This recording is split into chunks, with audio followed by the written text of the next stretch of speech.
Hola a todas las que se están sumando. Si me pueden confirmar si me escucho bien, por favor, se los agradecería mucho. Les cuento que en breve va a empezar este en vivo de Cubic, como hoy día martes 29 de septiembre, siendo las 8 de la noche, como todos los martes. Aquí estamos en el en vivo de Cubic. El tema de hoy será género y proceso constituyente. Y estará muy interesante, así que en breve, cuando llegue la invitada, empezaremos esta entrevista. Avísenles a sus amigos. Ya, genial, muchas gracias. Avísenle a todo el mundo, porque hoy día hablamos sobre género y proceso constituyente. Vamos a ver si llega la invitada. Buenas tardes a todas y todos los que se están sumando. Aquí. Nuestra invitada todavía no se suma, así que les comento que el tema de hoy es sobre género y proceso constituyente, así que quédense atentos.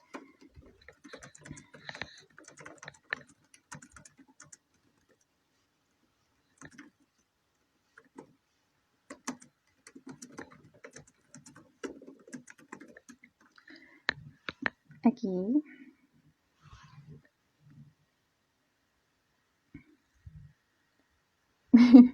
Bueno, saludamos a todos y todas los que se están sumando a esta transmisión. En breve estamos esperando a nuestra invitada del día de hoy, quien es Leticia Arancibia, profesora de la Escuela de Trabajo Social, con quien vamos a conversar sobre género y el proceso constituyente de cara al plebiscito de hoy día, de octubre, del 25 de octubre, perdón. Así que ahora vamos a invitar a nuestra... Así que va a estar muy interesante, quédense en sintonía, avísenle a todo el mundo para que conversemos sobre lo que es la perspectiva de género y lo que viene de cara al proceso de la Constitución. Hola Leticia. Hola, ¿cómo estás? ¿Qué tal? Bien, ¿y tú? Muy bien, después de un día muy agitado, pero todavía queda un poquito de energía para esta conversación tan interesante con Cubic de Periodismo de la Católica Valparaíso. Agradecemos la invitación desde la red de académicas de la Pontificia Universidad Católica de Valparaíso y bueno, aquí estamos para conversar sobre este tema que nos convoca. Maravilloso. Muy bienvenida Leticia. Les comento entonces que para quienes están sumando, bienvenidos a todos los que nos estaban escuchando en este momento. Les contamos que este espacio es una iniciativa de la Escuela de Periodismo PUCB a través de su colectivo que es CUBIC, el Colectivo Universitario de Vinculación y Comunicación Ciudadana, que fue nacido con el objetivo de articular universidad y comunidad local por medio del trabajo conjunto con organizaciones y también la comunidad escolar. En este espacio nos queremos sumar a la conversación sobre el próximo plebiscito con el objetivo de promover la formación, información y participación a través de diversos aspectos dentro de este proceso. Soy Solange Pascal, periodista y voluntaria de CUBIC. También hoy los acompañaré en este espacio donde conversaremos sobre género y proceso constituyente, tal como ya les adelantaba, con Leticia Arancibia, quien es profesora de la Escuela de Trabajo Social de la Pontificia Universidad Católica de Valparaíso, y también parte del equipo de coordinación de la red de académicas PUCB. Así que estamos muy agradecidos de tenerte aquí, Leticia, te damos la bienvenida. Muchas gracias, Solange. Muchas gracias. Y bueno, para comenzar, como sabemos, es posible observar un avance en el posicionamiento de las demandas del feminismo y también la igualdad de género, y queríamos saber, en tu opinión, qué tan real o sólidos son estos avances y qué desafíos hoy son los prioritarios. Mira, es una excelente pregunta que yo creo que todos nos formulamos un poco, ¿no es cierto? En cada momento de avance uno se pregunta, bueno, ¿qué tanto se está incidiendo desde una visión inclusiva en términos de género, de etnias, de clase, de distintos aspectos?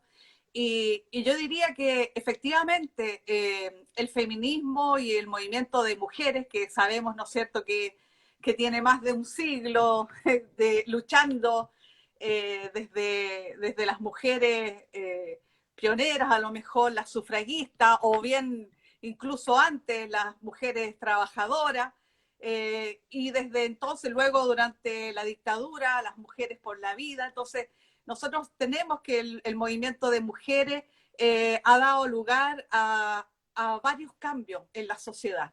Y claro, cuando parte el movimiento de mujeres todavía no se habla de feminismo. O sea, el feminismo hay que pensar que es una teoría que se va constituyendo principalmente desde el quehacer y desde la lucha de las mujeres. Entonces, yo creo que en el contexto actual, efectivamente, cuando vemos, por ejemplo, la forma en que la ciudadanía se va planteando frente a los distintos problemas que aquejan a las mujeres, en particular la violencia hacia las mujeres, los feminicidios o femicidios que observamos a diario, donde ya vamos, ¿no es cierto?, casi en la treintena, cuando nosotros vemos la sensibilidad también frente a las niñas del Sename, cuando vemos la sensibilidad frente a las mujeres también por el derecho a decidir, cuando vemos todo este conjunto de sensibilidades y demandas que concurren, vemos que efectivamente esto que partió a lo mejor de un grupo de mujeres iluminadas, quizá a lo mejor por la misma necesidad, las mujeres obreras que querían, ¿no es cierto?, un régimen de trabajo que respetara sus derechos, o las mujeres sufragistas que querían tener una voz y una participación en de la definición de la cuestión pública, o cuando vemos la lucha de las mujeres también contra la violencia, y cuando vemos hoy lo que acontece, vemos que ha alcanzado una masividad no solo en términos nacionales, sino también en términos internacionales, incluso a partir de algunas de las acciones que se han desarrollado en el contexto del movimiento feminista.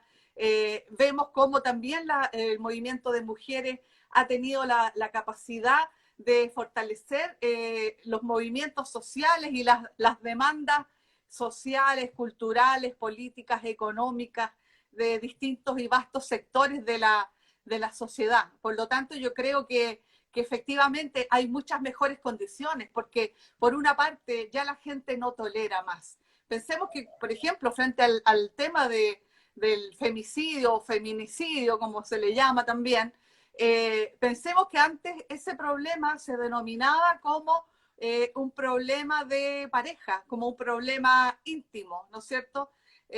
Como crímenes pasionales. O sea, yo me acuerdo los titulares de los periódicos, a propósito que aquí estamos con las compañeras de periodismo, ¿no es cierto?, hablaban de crímenes pasionales. Bueno, ya hay un paso cuando se deja de decir crímenes pasionales, pero todavía falta mucho, ya todavía falta mucho. Y también entendiendo no solo las mujeres adultas, también las mujeres que son niñas, adolescentes, donde yo creo que falta mucho más también, y también es una realidad invisibilizada. Por ejemplo, frente al problema de violencia en la pareja, ¿no es cierto?, cuando se dicta una ley sobre violencia intrafamiliar, pero y luego se va penalizando, ¿no es cierto?, la violencia hacia las mujeres y por parte de las parejas.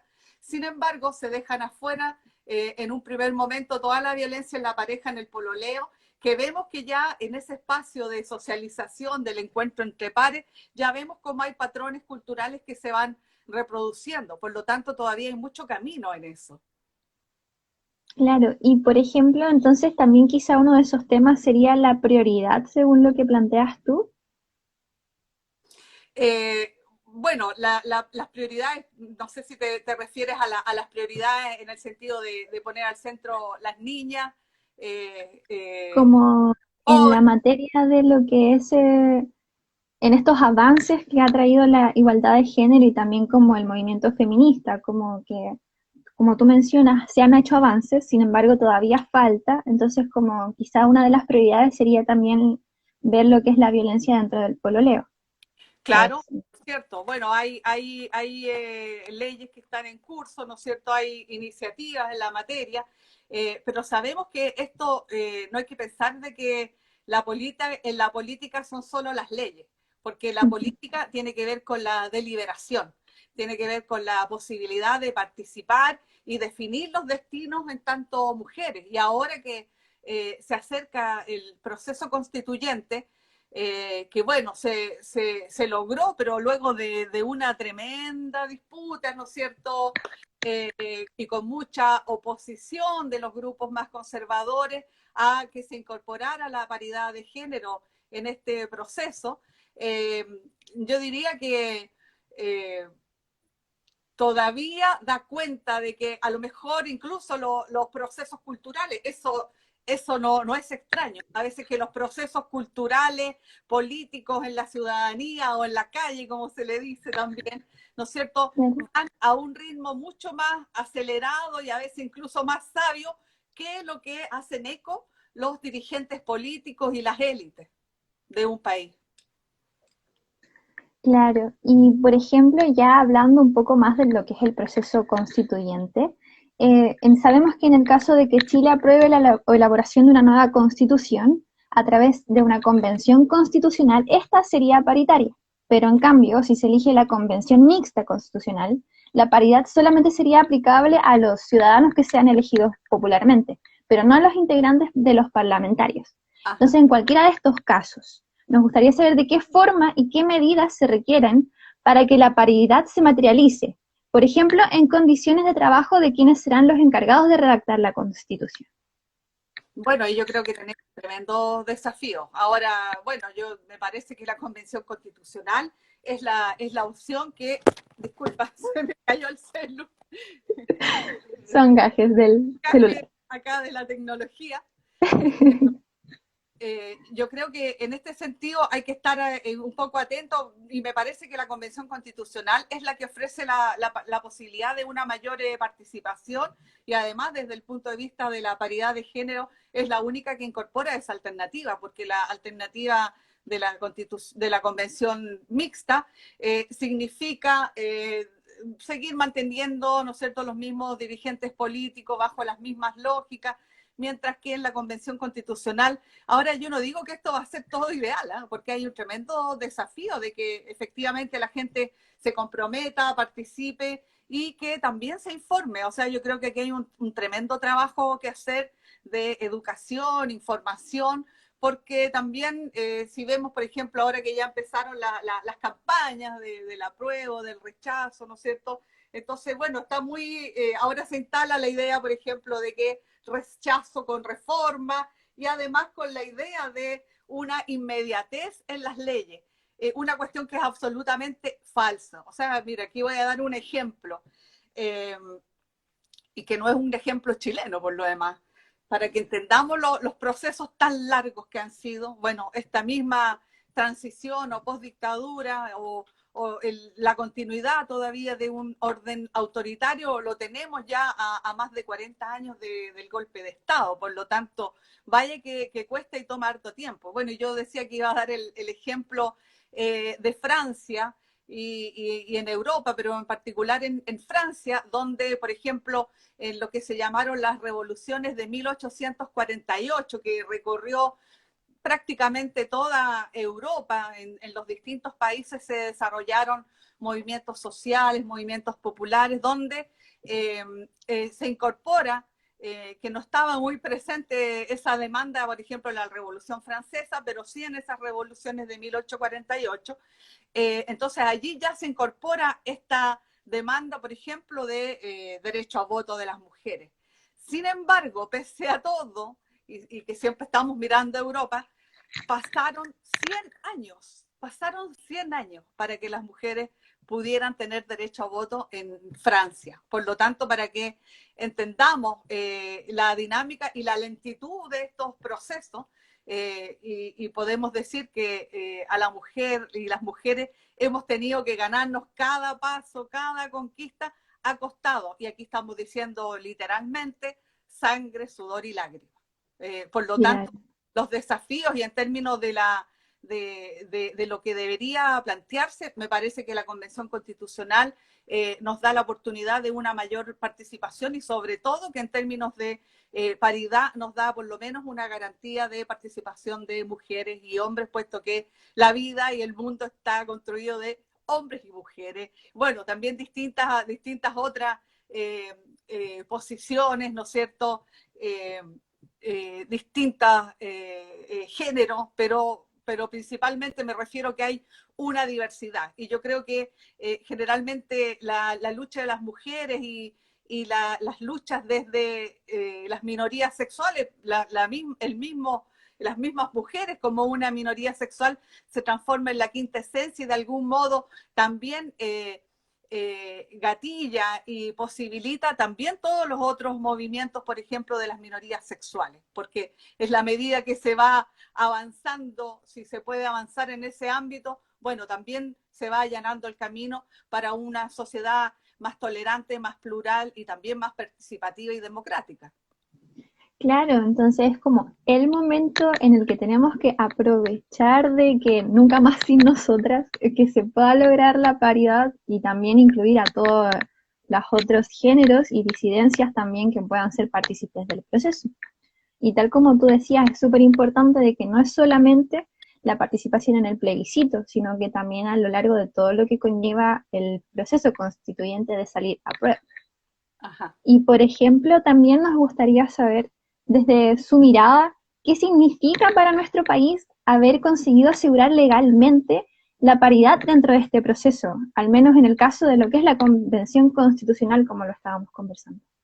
Bueno, aquí yo creo que es de algún modo expresión de las nuevas visiones que se van instalando en la cultura y que ya de algún modo ciertos grupos políticos, pero cada vez más, van haciéndose eco de este movimiento social, porque además por su masividad demuestra de que es la visión que se está demandando por parte de una ciudadanía. Entonces ya no solo hablamos del feminismo de las mujeres, también el feminismo de los hombres, porque hay que entender de que el feminismo tiene que ver con un proyecto civilizatorio, que no es válido solo para las mujeres, es para los hombres, las niñas, los niños, para los distintos grupos, también incluso para, o sea, para los humanos, pero también para los no humanos. De hecho, hay toda una línea, por ejemplo, de la economía feminista, donde se plantea desde esa línea, o sea, cómo asegurar la sostenibilidad de la vida en términos de su viabilidad social, biológica o ecológica, política y económica, porque pensemos que hoy en día, bueno, junto con la violencia estructural que existe en términos de la segregación de las mujeres, de la menor incorporación en el mundo del trabajo o los menores salarios, que es eso algo que se experimenta incluso las mujeres que siempre nos toca, yo diría a veces como trabajar el doble para poder tener algo. Entonces, pensemos en este caso que ha significado un gran sacrificio, es decir, las mujeres nos hemos arrojado a esta demanda, sabiendo que podemos lograr o no lograr. Entonces yo creo que es una conquista, no es una conquista total, pero ya es una conquista de que los grupos, las élites políticas ya no pueden más mirar hacia el lado y obviar esta demanda y esta necesidad. O sea, aquí yo creo que pudiéramos hacer un símil de lo que pasa con las mujeres a lo que pasa con la sociedad chilena.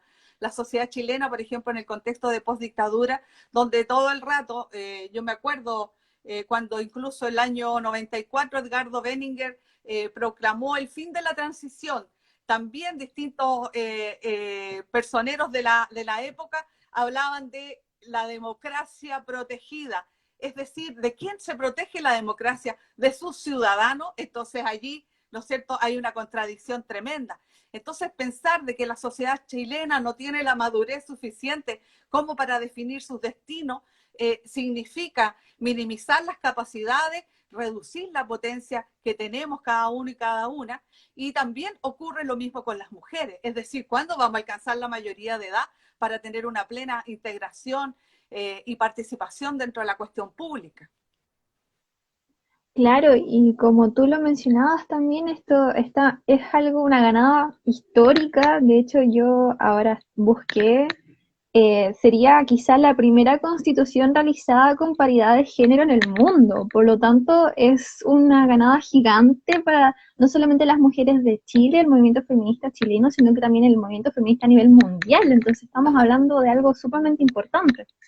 ajá. Sí, efectivamente. Y yo creo que, bueno, hay muchos países y países hermanos como Argentina, donde tiene un tremendo movimiento también feminista y movimiento de mujeres histórico, también en el Perú, en Bolivia, en México que, bueno, yo viajo a México relativamente seguido, bueno, no tanto, pero sí algo que me llama la atención allá con las compañeras, o sea, de algún modo hay que entender que todas nuestras producciones no son producciones en el aire. Entonces, por ejemplo, pensemos respecto de las formas y las estrategias que se despliegan por parte del movimiento feminista.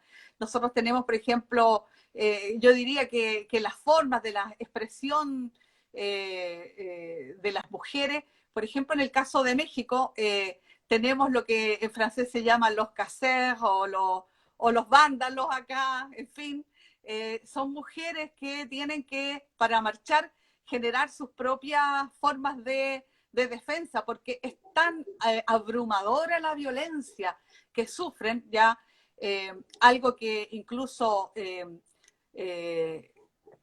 una autora plantea como una narcopolítica o bien un capitalismo gore, donde el cuerpo de las mujeres es un objeto de intercambio y de gozo a partir de la muerte. Por lo tanto, es una cuestión bien seria que normalmente no se dice, ¿no es cierto? Entonces, muchas veces alguna gente no tan sensibilizada con el movimiento dice, bueno, que están aquí alegando, qué sé yo, pero nosotros no estamos hablando de una banalidad, a menos que hablemos de la banalidad del mal.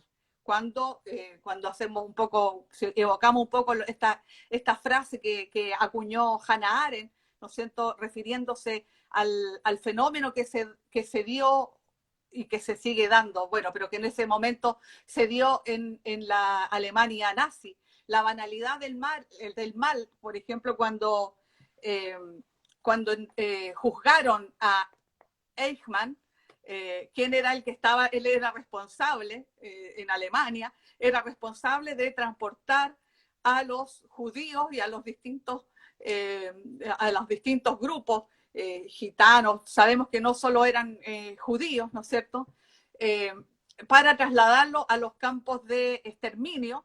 Y entonces cuando él es entrevistado, cuando ya está en el juicio, bueno, pero usted tiene alguna responsabilidad y dice, no, yo solo cumplí, yo lo hice todo perfecto. Entonces aquí no es imponer la técnica para no importa qué, ¿ya? Lo importante es darse cuenta y superar esa banalidad del mal. Entonces yo creo que hay una parte en la sociedad chilena donde hay esa banalidad del mal, quienes justifican la violación a los derechos humanos, que les da lo mismo o naturalizan esta violencia hacia las mujeres, pero yo diría que por lo menos en el caso de la violencia hacia las mujeres hay cada vez mayor sensibilidad y tanto en hombres como mujeres, por lo tanto vamos de a poco volviendo este grito y esta pedida de ayuda de las víctimas empieza a tener un eco mayor en una sociedad que dice ya basta, ¿ya? Entonces, pensemos que en todas las sociedades, cuando se va avanzando, tiene que ver con muchas luchas. Lamentablemente, incluso la Declaración de los Derechos Humanos, eh, eh, que aparece justamente después de una de las guerras mundiales más desastrosas, como fue la Segunda Guerra Mundial. Entonces nosotros Claro. tenemos una historia de tortura, violencia, violencia, terrorismo de Estado, violencia social, violencia, en fin. Entonces necesitamos nosotros y a veces dice, bueno, pero ¿qué tiene que ver lo que ocurre en la casa con lo que ocurre en la sociedad? Pues tiene que ver todo, ¿ya? Tiene que ver todo, porque de hecho aquí hay una autora, Agnes Heller, que plantea la importancia de reconocer la vida cotidiana, porque la vida cotidiana es donde se reproduce la sociedad y allí es donde se Claro. van reiterando las formas de relaciones, un espacio de socialización, de aprendizaje, pero también eso tiene mucho que ver con el estado de desarrollo o con el proceso civilizatorio de una sociedad dada. Claro, y por ejemplo, ya hablando un poco más de, se aprobó una nueva constitución, ¿en qué Ya. momento, de qué forma se podría integrar la perspectiva de género, ya hablando un poco más de la redacción en ella, como quizá en lo que debe ir en esa constitución? Eh, bueno, esa es una tremenda pregunta, pero primero que nada tiene que ver eh, eh, con superar y dejar de naturalizar la violencia, ¿ya? Luego, los plenos derechos políticos, sociales, culturales, sexuales y reproductivos de las mujeres. Esos son elementos que no solo implican un ámbito social, por ejemplo, los derechos reproductivos y sexuales, no son solo derechos sociales, son derechos políticos, puesto que las mujeres hemos sido históricamente, bueno, aquí tenemos un artículo con una colega de la misma red, Pamela Soto, tenemos un artículo sobre la biopolítica en la escuela, ¿verdad? Donde veíamos justamente en esa investigación, analizábamos los conflictos que se daban en el espacio escolar, entendiendo que el espacio escolar también de algún modo va expresando, pero a la vez también va construyendo nuevas apuestas. Entonces veíamos la tremenda exclusión que se daba de estudiantes en establecimientos educacionales. Ahora, en ese tiempo había muchos establecimientos de mujeres. Y bueno, ¿cuál era el principal problema? De que las chicas eran acusadas de lesbianismo. Y por esa situación nosotros veíamos en algunos establecimientos incluso que se llamaba carabinero por esa situación. Entonces vemos cómo no hay ningún respeto. Vemos, por ejemplo, en ese ámbito también de las minorías sexuales y principalmente el lesbianismo, qué sé yo, o también el intersexo, o también transexuales. Allí ocurre que, o también en las mujeres negras, ¿ya? O sea, también hay, ocurre que opera como el cuerpo del delito, opera como aquello que justifica una violencia y operar con toda una máquina de dominación sobre aquellos cuerpos, aquellas ideas, aquellas personas que quieren expresarse libremente y tener derecho. Entonces, yo creo que si vamos al plano de qué debería estar en la Constitución, el derecho a tener derechos, que lo plantea la misma Hannah Arendt, el derecho a tener derechos. Es decir, ¿por qué para cada cosa nosotros tenemos que hacer una tremenda argumentación para justificar de que tenemos derecho? Cuando por el solo hecho de nacer deberían reconocerse, ¿no? ¿Ya? Claro. No sé, pregúntame más nomás. Bueno, también durante el estallido social se habló varias veces que este se trataba de un movimiento que era fluido, sin estructuras ni liderazgos claros, entre otros apelativos. Entonces nos gustaría saber de qué manera este supuesto desorden se puede transformar en una energía que impulse y también se asegure de que los temas de género estén presentes en este proceso constituyente. Hablando de temas de género, no solamente los temas de la mujer, sino que también lo que corresponden a las disidencias y toda la comunidad LGTBI+. Claro, ahí, bueno, ahí no me queda bien claro hacia dónde quiere que vaya tu pregunta. Bueno, pensando en el que quizá muchas veces el movimiento feminista, así como también las disidencias, no se encuentran como organizadas como todos estamos anotados en lo que es el movimiento feminista, sino que se sabe que hay un conjunto de mujeres y también otras personas que están luchando por los derechos, luchando porque se instaure la perspectiva de género, pero no es como una cantidad o una persona como, este es el papel, aquí están todos los que somos. Como, ¿cómo se podría ver que esas personas que quizá no están activamente en una organización o haciendo activismo o este desorden que supuestamente dicen que ha gatillado lo que es el estallido social, se pudiera impulsar esos sentires, estas organizaciones, estos malestares, estas luchas, para que se pueda instaurar la perspectiva de género dentro de lo que es el proceso constituyente. Bueno, yo creo que aquí el desafío es la de ser capaces de acoger la pluralidad de visiones, ¿ya? O sea, de partida una visión plural que le dé un lugar a las disidencias sexuales, a las mujeres, a los negros, a los pueblos indígenas, a las campesinas, tanto como a las mujeres urbanas, a las niñas, tanto como a las adultas, a las jóvenes, tanto como a las adultas mayores, en fin. O sea, tiene que haber de partida ese principio de pluralidad y de inclusión. Y ahora, respecto de cómo avanzar y cómo volver, hacer que estos grupos tengan una representatividad, bueno, tenemos esto de la elección de los constituyentes, y ahí no sabemos cómo es que va a ocurrir. Yo creo que se requiere de una cierta articulación de los diferentes grupos, porque efectivamente hasta el momento están la mayoría atomizados, tal como tú decías, ¿no es cierto?, en el estallido o la revuelta, porque el estallido en realidad fue el momento inicial, después ya fue toda una revuelta y también un movimiento social generalizado, que es cierto que no tiene una cabeza, un líder, lo que lo vuelve más interesante por lo demás, ¿ya? Porque aquí podemos hacer un poco la distinción entre la política y lo político, la política como aquello instituido, ya definido desde los partidos políticos, sus dirigentes políticos, el marco existente, ¿no es cierto?, casi como un sacrosanto marco, mientras que la revuelta incide en lo que justo se podrá llamar lo político, que tiene que ver con el emerger de los conflictos, ¿ya? La política, ¿qué es lo que hace? Es de algún modo regular, establecer marcos, ¿no es cierto?, pero deja capturada, por lo menos el orden en Chile, deja capturada donde nosotros tenemos, por ejemplo, posibilidad de iniciativa popular, de ley. No tenemos ese espacio, ¿no es cierto?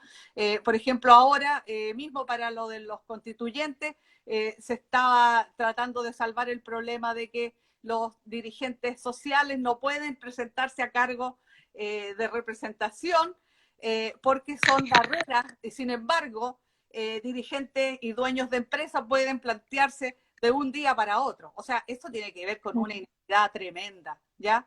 Entonces aquí tiene que ver con género, pero también tiene que ver con igualdad, tiene que ver con justicia, tiene que ver con dignidad, con respeto, con pluralidad, las diferentes miradas, y tiene que ver con soñar, atreverse a soñar, a imaginar. Nosotros hemos estado bajo esta prisión de cuatro varas, ¿no es cierto?, que es la Constitución del 80, que establece un conjunto de restricciones.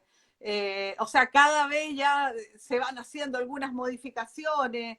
Por ahí Lagos, que dijo que tenía una nueva constitución, pero en el fondo lo único que hacía era reducir algo que es una vergüenza para Chile, senadores designados, ¿no es cierto?, y senadores vitalicios. O sea, ahí, para que veamos un poco, yo creo que a lo mejor, bueno, yo creo que las nuevas generaciones cada vez están más interesadas, ¿eh? Antes uno hablaba así con los más chicos, los más jóvenes, decían, no me interesa, qué sé yo, el pasado, pero las generaciones de hoy yo creo que están en otro paradigma. Yo creo que de algún modo tratan de establecer este puente entre lo actual y lo pasado, y no quieren, y yo creo que por eso que también una tremenda desconfianza que existe, no quieren, ¿no es cierto?, que sean hipotecados todos nuestros intereses en función de una élite y también, digámoslo, de una oligarquía que es la que tiene capturada también este país, ¿ya? Y por ejemplo, ¿sí? Me gustaría rescatar algo que dijo el usuario de Instagram, Cardon Maggi, que yo sé quién es, el Mati Salinas, que él habla sobre lo que es de la jerarquía. Quizá también será un momento, este momento del proceso constituyente, de cuestionar la jerarquía de la institución, de lo que es el Estado, también las formas de organización, como de los distintos movimientos, porque él menciona de que en varios espacios comunitarios dice que después de la revuelta popular hablaron más de lo que es una vocería, más que de representatividades como tal. ¿Será también este el momento para cuestionar Claro. eso y buscar nuevas formas de representarnos? Y frente a lo de la jerarquía, absolutamente, yo creo que si no es este tiempo, ya no sé por cuánto más vamos a tener que esperar para que yo creo que en todo caso, insisto, que muchas veces los procesos culturales ya van más rápido que los procesos políticos. O sea, de hecho, como te decía, o sea, hace rato que ya nosotros nos sentimos mayores de edad como para poder decidir nuestro destino, pero todavía hay una constitución que dice que no estamos preparados, ¿no es cierto? Que nunca vamos a tener la mayoría de edad y un tercio puede definir por todo el resto, ¿ya? Y que en Claro. realidad eso tiene que ver con la captura de la democracia que opera en la constitución del 80. Y ahora respecto de esto de la jerarquía, efectivamente, o sea, para un cambio político, social y cultural se requiere un replanteamiento de esas jerarquías, ¿ya? Principalmente, por ejemplo, muchos elementos que están en crisis tienen que ver con las relaciones de poder en diferentes espacios, en la familia, en la escuela, en el campo educativo, en el trabajo. Y yo creo que, bueno, y en varios otros ámbitos, ¿ah? Pero yo creo que en la familia se va avanzando. Yo creo que quizás donde más se ha avanzado en la familia, ¿no es cierto? Se ha desarrollado, por ejemplo, el interés de que los niños, las niñas tengan voz, cuestión que es algo relativamente nuevo, ¿ya? Si bien es cierto que en los 70 ya se pone al centro la visión de los niños, pero como ese proyecto de la Unidad Popular queda truncado, entonces todo ese proceso, que era un proceso sobre todo democratizador, siempre se pone el caso de que era socialista y eso es lo que, como que la forma económica sería lo que lo determinaría todo, pero era sobre todo un proyecto de emancipación cultural, o sea, de reivindicar autonomía, independencia, menos jerarquía, en fin. Entonces, si nos vemos hoy en día, bueno, tantas luchas, tantos muertos, tanta gente que quedó en el camino, algo se ha ido avanzando, ¿ya? Pero quedan muchos desafíos. Ahora yo respecto de estas concretamente esto de la vocería o las formas de representatividad, yo creo que ahí hay que imaginarse, pero también que sean apegadas, con mucha transparencia. Yo he realizado investigación en el campo de escuelas, por ejemplo, en el ámbito Leticia. educativo, en educación superior y en educación media. Y es eso que vivían las organizaciones sociales, y trabajando con movimiento social secundario y con otros movimientos, lo que ocurría en cómo ellos van intentando nuevas formas de organizarse y de democratización. Pensemos que con los pingüinos, por ejemplo, con el movimiento 2006, de los estudiantes secundarios, aparecen ya nuevas formas de organización. En vez de centros de alumnos, asambleas o centros de estudiantes o mesas planas o diferentes, que después ya se fue replicando también a nivel de la universidad. Pero también luego entran en conflicto esas mismas nuevas formas, ¿ya? Por lo tanto, hay que pensar que ha habido un ensayo y error. Así que no me atrevería a decir que ya vayamos todos con pura asamblea o con puro esquema representativo, porque en realidad eso hay que verlo muy bien. Por ejemplo, las figuras de rotación a veces, nosotros, por ejemplo, en la red académica, tenemos el principio de que todas alguna vez vamos a ser de la coordinación, ¿ya? Entonces, eso significa, por una parte, un mayor compromiso de quienes participan, una mayor responsabilidad y también una mayor adhesión, ¿ya? O sea, porque finalmente si yo soy parte de algo que no se me considera, a lo mejor yo me desafilio. Pero también, ojo, que ahí hay que tener, hay que estar atento de cómo uno también aborda la diferencia. Nosotros tenemos diversidad, diferencia, pero sí confluimos en un proyecto común, cuál es que se desarrolle una política y la inclusión, o sea, se incorporen políticas tendientes a la equidad de género en la universidad, donde hay distintas expresiones de esa inequidad. Claro. Y ya para ir finalizando, voy a leer una pregunta que surgió hace un rato, que dice que Nicole Arias, dice que le llamó mucho la atención el tema de la vida cotidiana y usted habló de Agnes Heller. ¿Y Sí. qué libro recomienda de ella que trate ese tema? Ya, bueno, aquí todos los estudiantes de trabajo social van a saber cuál es. Sociología de la vida cotidiana.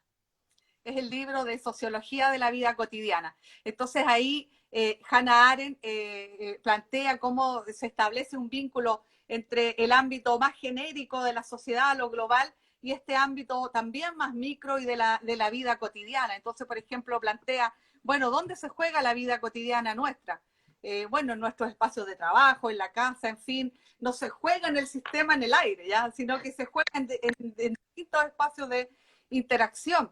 Entonces, por ejemplo, en el caso del rey, su vida cotidiana no es el reino, es la corte. Entonces, nosotros Claro. tenemos que revisar los distintos espacios de vida cotidiana, porque también pensemos que allí es donde se han dado todos los procesos de aprendizaje, coaprendizaje, con los colegas, con las colegas, ¿ya? O sea, es que esto ha sido un trabajo que yo diría, uno va como hormiguita, una va como hormiguita trabajando, conversando con los colegas, con los compañeros, con los de la organización. O sea, esto yo creo que, por lo tanto, entender que se requiere una incidencia global, pero también siempre sin despreocupar lo que ocurre en lo cotidiano. Y esto no es porque seamos mujeres, porque vamos a estar remitidas al ámbito privado, ¿no? Estoy hablando en el espacio público del trabajo, de la escuela, en distintos espacios, pero en la cotidianidad, la interacción concreta es algo que construye. Los niños, cómo más aprenden, no es con lo que uno le verbaliza, es con lo que uno actúa, ¿ya? Claro. Entonces hay que entender eso, o sea, ¿qué formas de relación aprenden los niños y las niñas? Bueno, Leticia, muchas gracias. Agradecerte a ti, también a la red de académicas y obviamente a todas las personas que nos escucharon durante esta transmisión y también al equipo Cubic y los dejo completamente invitados al próximo martes también a las 20 horas con un nuevo en vivo aquí de Proyecto Cubic. Así que agradecerte a ti por esta transmisión, esta muy interesante conversación y con esto ya estaríamos finalizando el en vivo de hoy. Ok, muchas gracias Solange y gracias también a Dani, a Daniela Lascano por esta invitación y felicitaciones a Cubi que hacen un trabajo espléndido y yo los sigo por todas las redes. Así que muchas gracias. Y bueno, Gracias a ti. bien a todos, el 25 de octubre todos a votar. Todos a votar. Así que Todos y nos todas. despedimos. Recuerden, el próximo martes a las 20 horas, un nuevo envío aquí en Proyecto Cubic. Chao. Chao.